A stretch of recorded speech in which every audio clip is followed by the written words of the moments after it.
எல்லாருக்கும் வணக்கம். இன்றைக்கி நான் செய்ய இருக்கிற வீடியோ வந்து ஒரு ஃப்ரெஞ்சு ரெஸ்டாரண்ட்டில் வந்து ஒரு மீன் வந்து எப்படி சேவ் பண்ணுறேன்னு சொல்லித்தான்.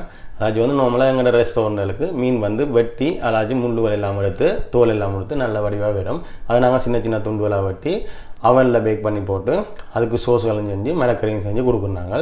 ஸோ அதை நான் எப்படி செய்திருக்கேன்னு சொல்லி தான் இந்த வீடியோவில் பார்க்க போகிறீங்க. ஸோ இந்த வீடியோ பிடிச்சிருந்தா மறக்காமல் என்னுடைய சேனலுக்கு சப்ஸ்கிரைப் பண்ணுங்கள். கூடவே இருக்கிற பெல் பட்டனை ப்ரெஸ் பண்ணி ஆல் ஐக்கானை கொடுங்க.